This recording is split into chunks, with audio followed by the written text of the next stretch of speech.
Hello everyone! If you enjoy these rare World War II chronicles, hit that subscribe button and leave a comment below telling us what city or country are you watching from.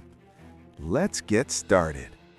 Early on the morning of July 31st, 1944, the commander of the 8th Mechanized Brigade from the 1st Baltic Front, Colonel Kraser, radioed his Corps headquarters. His troops had reached the Gulf of Riga shoreline. The response was an odd directive: collect seawater from the Baltic and ship it to Moscow for the Supreme High Command. At the next Kremlin meeting, the bottle sat on Stalin's desk, marking the Red Army's push to the sea. That breakthrough near the small Latvian town of Tukums held huge strategic and symbolic value. It severed a major chunk of Army Group North in the Baltics from the main Wehrmacht forces. But the tale of the bottles quickly soured. The Kriegsmarine sent the heavy cruiser Prince Eugen to aid the trapped Germans. On August 20, panzer units backed by naval guns carved a path to Army Group North. The next day, Soviets lost Tukums, opening a coastal lifeline that let German troops slip the noose. Stalin, with his dark wit, grabbed the bottles upon hearing the news and quipped, "Send them back to Comrade Bagramyan. Let him dump this water into the Baltic himself." No one foresaw just how tall an order that would prove. The grueling battles in the Baltic theater would rage until war's end, and much like Rzhev, fade into obscurity for years. By fall 1944, the Courland Peninsula stood as the final Soviet land still under enemy control. This odd Courland Pocket arose from a string of bizarre twists and top-level Nazi decisions. In July, Army Group Center and North commanders begged Hitler to pull out of the Baltics. Army Chief of Staff Heinz Guderian backed them. Then Grand Admiral Karl Donitz stepped in, insisting the region was vital for U-boat crew training zones. Allies dominated the North Sea, bombed the western Baltic, and left only the eastern waters safe for round-the-clock submarine drills. Fresh off a bomb plot, Hitler distrusted his generals and bought Donitz's pitch. Army Group North stays put. U-boats were his slim shot at offensive punch and flipping the war. Letting Soviets hit the southern Baltic coast, grab bases, and hammer shipping or sub-training fields was out of the question. So the Germans dug in across the Baltic and moon-sunned West Estonian islands. Meanwhile, the Soviet surge and encirclement threat chased Germans out of Estonia. On September 27, Red Army pursuers hit the moon-sunned islands. Finland's armistice soon freed the Soviet Baltic fleet into open waters from the Gulf of Finland. Early October saw Stavka pivot its main thrust. The offensive kicked off October 5. By day 6, 5th Guards Tank Army vanguards touched the Baltic near Liepāja. Army Group North fell back into Courland. Figures showed 520,000 troops would need 5 full months to evacuate by sea, even maxing out shipping. Germans knew the Red Army wouldn't twiddle its thumbs. Each convoy out made the line shakier, with troop ships right for Soviet subs and planes. Yet everyone saw the Courland force was toast. The war cooked.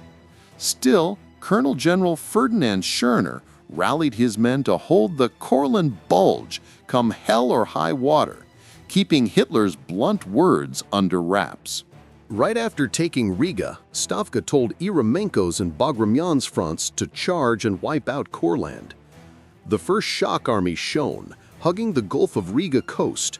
October 18, they forded the Lialupe and took Kemeri, but the next day Tukums halted them cold. Other sectors saw stiff pushback with no headway. Germans soon hit back with multiple panzer divisions. By October 21 nightfall, the Soviet drive fizzled. No quick knockout. Just days later, October 27th, both Baltic fronts unleashed Offensive 2. The scheme: slice the German 16th and 18th armies, then chew them up bit by bit. Planners knew ports fed the pocket, so 1st Baltic aimed at Libau, 2nd at Ventspils. Air power hammered support. Schörner eyed Memel, now Klaipėda, to hook up with East Prussia forces, massing 16th and 18th Army panzers into one hammer. War's chaos struck. The rival plans slammed together. First Baltic ran smack into charging German armor. Bagramian unleashed 5th Guards Tank Army with fresh IS-2 heavies. Germans knew the beast's gun punch.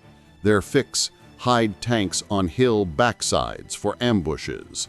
Soviet heavies often ate shells before spotting foes. IS-2s scared them, so they got priority kills. No big Soviet armor breakthrough, but Schorner's link-up went bust too. Next door, Eremenko's 2nd Baltic ground toward Saldus against dogged defense, gains measured in yards. Soviet bombers pounded German rear lines, but foul weather grounded them. Early November mud choked everything. A week of slog ended the push. November 7, Kremlin huddle. Zhukov tore into Vasilevsky for dual prongs, pushing one knockout blow instead. Stalin backed Vasilevsky, citing boggy ground and few roads. Spread attacks might pay off. Germans kept tight command. Army Group North shuffled units fast, yanked them from traps nimbly. Courland hosted Leningrad veterans on a tight front, 9 kilometers per division tops. Forests and swamps beat open fields for digging in. 5 Panzer divisions, 1 SS, packed a 220-kilometer line as quick-reaction fire brigades. Rush hotspots, grab ground, punch back solo. November prep eyed another go. Weather blocked big guns and planes, needed freeze in clear skies. Goals: smash Libau supply hub, snip the front parallel rail at Saldus. December 21, Offensive 3. Bagramian's boys started hot. Silenced German guns, infantry surged. But 2nd Baltic ate fire day 1. Plan leaked. A dead German officer's map nailed 1/30th Latvian Corps attack zones. Wehrmacht milked the rail for shifts. Failed prods at the line stalled it. Year's end, Hitler lost shine for Courland. Baltic Front units shipped elsewhere. January 1945, Vistula Oder Blitz turned Courland into Wehrmacht reserve farm. Full pullout impossible, but divisions and corps sailed home. 3rd SS Panzer Corps led, later Berlin-bound. Schorner got Army Group Center gig. January 25, Army Group North became Courland. Soviets shuffled. Bagramon's 1st Baltic HQ to East Prussia. Govorov swapped in for Eremenko on 2nd Baltic. Solo versus Courland. German bleed from sea lifts sparked Soviet retry. February 16, Offensive 4 hit Libau again. Better start. Breaches at Peninsula, Kulbiga. No front collapse though. Pace dropped. Reserves plugged gaps. March 17, final swing at Saldus. Local probes pierced deep, but Stavka halted. 2 rifle divisions bagged alone. March 28, breakout after meat grinder fights. Offensives died.